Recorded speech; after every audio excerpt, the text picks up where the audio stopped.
This is the Financially Simple Podcast, a show dedicated to destroying the complexities of money for today's small business owner. And now, here's your host, pizza-loving, certified financial planner, Justin Goodbread.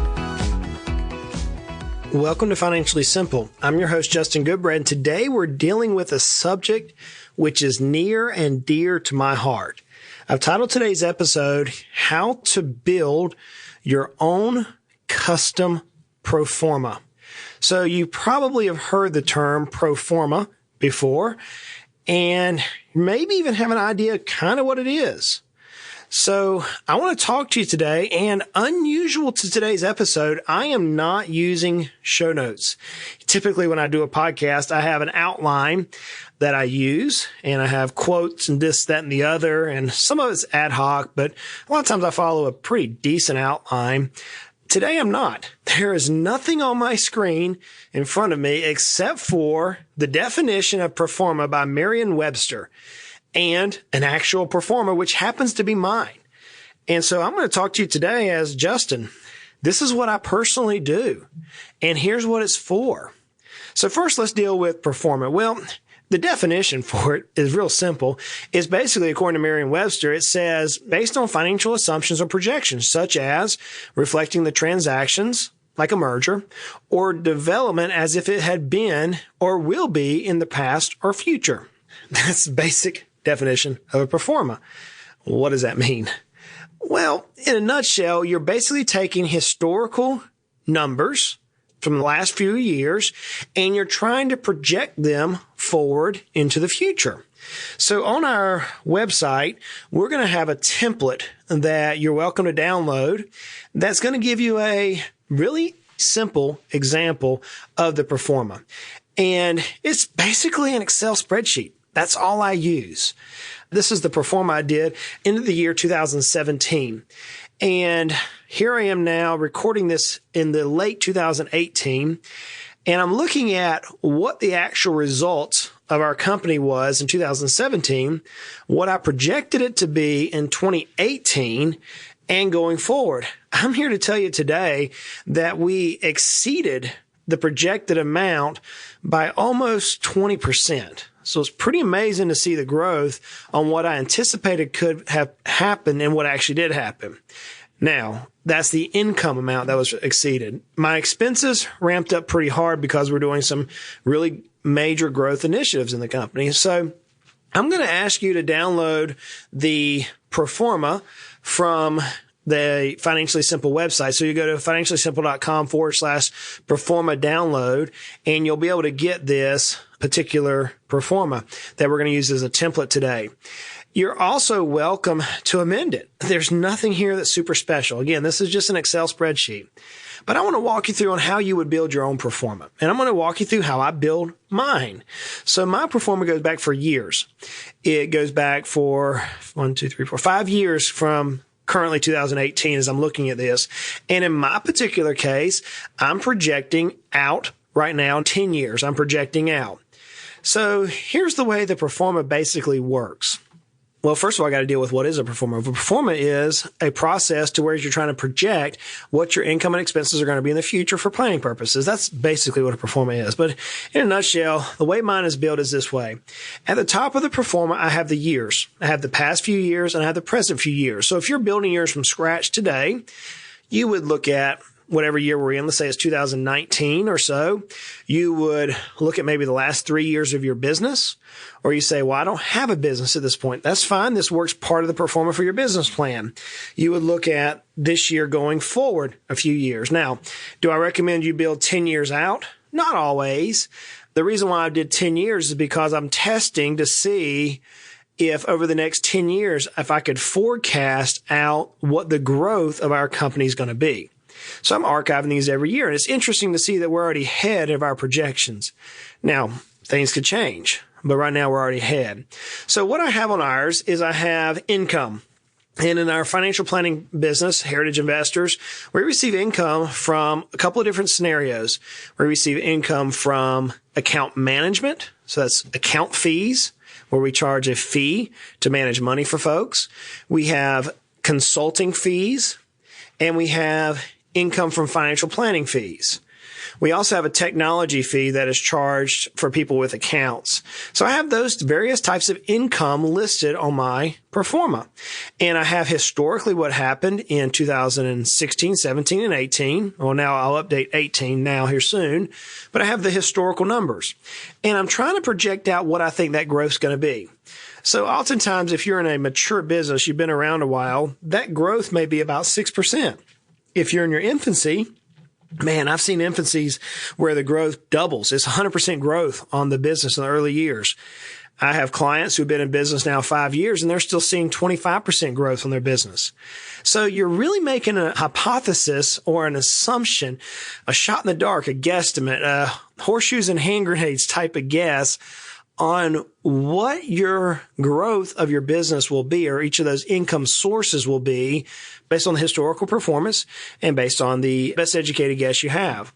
Now, let's say that you're a dentist. If you're a dentist, your income could be something like income from the doctor income from hygiene, income from subscriptions, income from insurance, income from credit card. You could do income be a production and income be a payment method.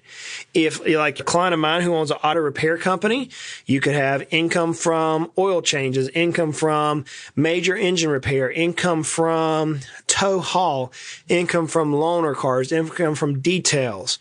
You want your pro forma to outline the major areas of your business and those areas which income will derive. I have a pool cleaning client. I mention often that we list the income from concrete pools, income from fiberglass pools, income from vinyl pools, income from service and maintenance, income from repair, income from storm damage. We just list various incomes so we can see on a year-by-year basis which sect or which order of the business is producing the most revenue. Maybe you're an office cleaning company. You may want to put income from each individual office or income from account type. Maybe you have commercial and residential cleaning. Maybe put income from that. Maybe you have floor cleaning as part of your service. Maybe you break that out. So what I'm getting to is on the income portion, you can be as descriptive as possible, but you want it to tell a story. You want over the years to look back and see which parts of your company, which divisions, which income source, which client type, which product produced the revenue for your particular income. So in mine, I have 5 different types of income, and then I total it up to the gross income. So now it's a big, bold number, and I can look over the years and I can see that our income is growing at my guesstimate growth rate. And in Excel, it's a really simple calculation. I'm not here to tell you how to use Excel for calculation purposes, but I just did like mine is C4. Is the cell that I'm looking at now, C4 times 1.15%. So I got a 15% growth that year in that particular asset class. I've got another asset class that I think is going to do 20% increase. I've got another income class that I think is going to do about a 5% increase. So each of those are going to increase at its respective, and I just project it out to the future. The income is the fun part because that's what we're projecting we can produce from a sales position of our company. Now, where it gets tricky to me is in the expenses. The easiest way is to go in your profit and loss statement, which we've talked about, and list the categories on your profit and loss statement. So let's say that you have, let's start at the A's. Let's say you have advertising and marketing, accounting fees. You're going to start at the top and you're going to list those expenses. That's one method. And you'll simply populate the years to match that particular method. So let's say in 2017, you had accounting expenses of $8,000. You'll put that number in there. Well, if you're now trying to figure out what accounting expenses are going to be going forward, you could run a simple inflationary increase of 5%. You could run an inflationary increase of, if you expect that your top line revenue is going to increase at 20%, you may run certain of these areas at an increase of 15%. Or you may keep them constant. If you think your income is going to increase at 20, you may have certain expenses which are going to match the percentage increase of your income, be less or more than. So for example, let's say that you have rent. That's on your office rental. More than likely, that is going to be a constant expense. Now, you may have some adjustments to your rent. You may have a cost of living adjustment where every year it increases by 4%, but you know that according to your rental agreement. So you can go ahead and program in what your rent is going to be. You may look at a particular software subscription, which you've had for years, and be able to go ahead and calculate that particular expense. But where it gets difficult in the expenses is trying to project. So the way I like to do this is I like to look at the past 3 years.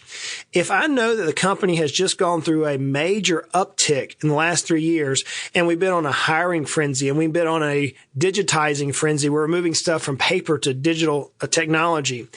If we have just changed offices, if we have added a bonus structure, the list goes on and on. Then what you may want to look at your average increase over the last 3, 4, 5 years and move that factor going forward. So let me give you an example. If I'm looking at my pro forma here, let's say I'm going to pick one particular thing. Let's say my business insurance. Okay. So my business insurance at a particular time averaged a total of $15,300 per year. That was a particular type of business insurance I have. We have several different types, but that's one particular insurance that I have listed here that I have broken out. It's $15,000. Well, I see that it went from $13,225 to $15,200 to $17,500. If I look at that, that's about an average of a 15% increase per year. That's the average. So if that's the case, then I could safely assume that that business insurance going forward should, I'm not saying it will, but I can safely project that it's probably going to increase at about a 15% increase per year. So now in my pro forma, I have going the years forward, my business insurance was $17,400. Now it's $20,100, $23,100, $26,600, $30,500, $35,100. So in essence, I can safely assume that being the business insurance increase at 15% per year for the last 3 years, then I can make an educated guess. In the next 3 years, we can assume that it probably will increase at about 15% for the next 3 years. So you're going to do that for every line item. Now, here's where it gets tricky. I'm looking at my pro forma, and I actually have a line item in my pro forma that says new professional employee or partner. What I'm trying to figure out how to do is when to tactically hire professionals to help me within the organization. Now, I do have payroll expenses that are automatically increasing, and they're hiring clerical people or administrative assistants. But this professional hire, that's a position that I may have to incur at $120,000 or $200,000 in salary just for that position. So I have to put in my pro forma going forward when I think I'm going to need that particular position and what's it going to do to my total expenses. That's one example I have that you can customize. I have another example in my particular pro forma, and that is office rent. I am projecting that in the year 2020, I'm going to have to substantially increase the office space to house the team. So I actually have an increase of almost 400% in my pro forma 2 years from now. Now, do I think that we're going to be able to delay 2 years? I do. I really do. I think we're going to be able to delay. We have to move the office for 2 years. But I would be very foolish to think that I'm going to maintain the same office space at the growth factor over the next 5, 6, 7 years without having to cram that many new workers in this office. So you've got to be able to plan some strategic moves, and that's where pro forma comes into play. You are listening to Financially Simple, destroying the complexities of money for today's small business owner. You may say, well, are there risks in the pro forma that I may miss something? Of course there are. For example, I'm looking at legal and licensing and legal. So legal work. That's where I hire attorneys to help me in the organization. And my legal expense for last year, I had projected right at about $6,000. Ended up being almost $14,000. So I missed that one. Now, does that mean this year is going to be 14? No, it hasn't been near 14,000. In fact, I was just looking at the numbers. I think it's going to be somewhere around about 5. So as this business goes on, you can start to see where your various expenses are. Now, if you take the approach that you want to just simply dump in your P&L and keep it alphabetized as your P&L reads from A down to Z in those particular areas, that's not a bad approach. That's not how I build my pro forma. Whenever I built my pro forma, I broke it out into categories for my brain to think through this. So, for example, I know the number one expense in my organization is employees. I know it's payroll. Payroll is the number one expense. So I have listed my compensation that I'm drawing from the company, my partner's compensation that he's drawing from the company, the benefits that we're paying out to our team. I have the new hires at various times throughout the next 10 years that I project we're going to have. And I have the payroll expenses for the current employees and those that will hire, which are not high dollar professional big ticket items. So I see an increase in all those numbers, and I can project out years from now, say 5 years from now, and look and say, you know what? I've got a total payroll expense here that's pushing almost $2 million. That's pretty steep. If I try to absorb that in my mind today, there's no way we're going to pay $2 million. We're in a growing phase company right now. We're strategically building the infrastructure, and we're now at the point to where we can grow this company. So I have my next biggest expense, which is marketing. And the marketing expense has 1, 2, 3, 4, 5, 6, 7, 8, 9, 10, 11, 12 different categories under marketing. It has things like a scheduling software we use. It has Infusionsoft. We use Infusionsoft here in the organization. It has GoDaddy. It has Ghost employees. It has advertising cost. It has SEO software. So I broke it all out by the exact marketing dollars we're going to spend. And I can project out that for the next 3 years, I'm incurring more marketing dollars in the next 3 years than I will the next 4, 5, and 6 years. Because we're in a growth phase, I want to pour more dollars strategically into marketing to grow certain areas of our organizations, only to then pull those numbers back in the future. So I can reflect that on my profit and loss, and I can give some credibility to my thinking numerically. I have, as I mentioned, office. Office is my third biggest expense. So we have our office rental space, our telephone, our business insurance, our E&O, our accounting and payroll, all the different things that equates to office rental. I have it in a category, and I can project, as I mentioned, that in 2020, at that point, I'm probably going to have more space. And when I get more space, I'm going to have a little bit more insurance. I'm going to have a little bit more utilities like internet, telephone, et cetera, et cetera. So I can incur and project out those numbers. It's purely a guesstimate, but allows you at least to make decisions in that one category. And my next category is technology. So in our Heritage Investors, we are very tech heavy. In fact, I have 1, 2, 3, 4, 5, 6, 7, 8, 9 different technology packages that we use to do the job there in Heritage Investors, which is a registered investment advisor company. So I have each of those technologies broken out. I know the certain agreements. I know the cost that I have underneath licensing fees, underneath set costs on some, non-set costs on others. And I can project out what those technology expenses are going to be. And then on my pro forma, underneath all of that, I have miscellaneous.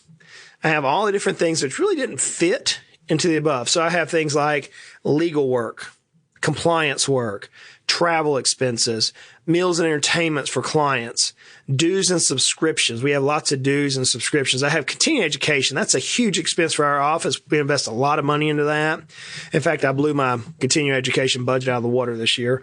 But anyways, we have that. I have licensing fees, postage, gifts for clients. So we have various things inside that particular category that I'm trying to project going forward based on what I've expensed in the last 3 to 5 years. And I can make some reasonable expectations based on the growth, what those projections should be. So after all that, I can show all of my total expenses. And now I simply run my net income. Well, what is net income? Net income is your total income minus your total expenses. And I can see that after I pay myself, after I pay the team, after I cover all the expenses based on the incomes that I'm projecting, I can see what my total net income is. And I can see that some years where I'm hiring somebody strategically, it's a negative number. And that's okay. I'm okay with that because I know why it's negative. On some other years, whenever I'm not doing some strategic moves within the business, I can see it's going to be a positive number. You say, well, Justin, it should always be positive. Not necessarily. Not necessarily. But if I realize that I do have some years where it's going to get lean, for example, when I move the office, that's going to incur some expenses that I currently don't have.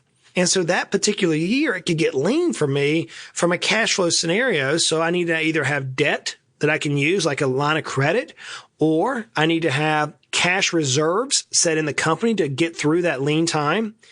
I even have to run the issue where if the stock market goes crazy, because we make some money from managing accounts for various clients. If the stock market goes 20% down, what's it do to my revenue? What's it do to my net income? Ultimately, what I'm tracking is my margin. I want to see, is it where it needs to be based in the industry that I'm operating? There are some organizations that they want to have a marginal rate of about 30%. I know in the dental field, I have several dentists who are hitting 40 to 45 and one even hitting 50% margins. That is exceptional. That is unbelievable for the dental community. Whenever I can show the margin and I can show numerically how we get there and how we got to this point and all the various systems which support the Pro Forma, which we've been talking about as we dealt with operations and as we dealt with the marketing and sales and people and leadership, all these different systems now are being reflected in this Pro Forma. I now can ask a premium for this company. In fact, on my Pro Forma, I actually have two different valuation methods built into it. I have a value based on a multiple. In the financial world, you can appraise a business on a multiple factor, and I have an appraisal here on an EBITDA factor. So I know every year, based on the multiple or based on the EBITDA, what my business should grow toward. Now, here's where it gets fun. This is where the exciting part comes for me. I can look back and I can see that this company was worth X 3-4 years ago. And I can see today a rough estimate on what it's worth today. Now, whenever it comes time for like my business partner and I, as we're looking forward into the future, we realize that certain sacrifices today are building up equity tomorrow. We realize that whenever we need to hire somebody that's strategic, it's a direct equity play. If we want to bring in a partner at some point, we have a direct model that shows here's where the value of the company has increased or decreased over the years. So I wanted to do today's episode to kind of show you that a Pro Forma is extremely valuable. It's extremely valuable in the fact that it allows you to read numerically what's happened in your organization. It allows you to see your net profit side by side year after year, allows you to track your value of your organization. But even further than that, it allows you to maintain continuity with your key employees. Open them up, show your numbers to your team. My team sees every number. Now I got to hide certain payroll numbers, but we can still put salary and wages together. So they're able to see the numbers of the company. I got to tell you, whenever the team sees the organizational numbers, we have buy-in. In fact, as I'm speaking today, we just had a quick powwow with the executives of our organization, and we were talking about what we actually accomplished this year. Did we hit my goal? Not exactly. We could have. The market kind of hurt us a little bit, but man, we far exceeded what I expected to exceed. And it's all because of the hard work and dedication of the team. So now, whenever it gets time in January for us to talk about bonusing structures as a team, we're able to now figure out how to build a bonusing structure to where we're all motivated. We're all motivated to drive maximum efficiency within the organization. Whenever a buyer in the future wants to look at our data points, they want to see, hey, how did you accomplish this? Or what do you think your company really is worth? Or do you really think your company in the next 5 years is going to go from X to Y? Let's say your company's worth $1 million today. Do you really believe it's going to go to $3 million? Well, yes, I do. And here's why. I have 15 years of data points that show as long as we keep pushing in this direction, moving the control slightly, that historically over the last 2, 3, 4, 5, 10, 15 years, this is the trajectory of the organization. So if you want to drive value to your bottom line company, if you want to drive analytical value to yourself to know where to spend money, where to cut money, where to hire people, where to fire people, where to take on a technology, where to calculate a hurdle rate, all those things come from the Pro Forma. So I hope this has helped you today. I'm going to cut it off with that. Like I said, I don't have any show notes today. This is just me talking through my mind and how a Pro Forma works. I've done this exercise with countless people. I don't know how many people we've actually built Pro Formas, and it's so effective.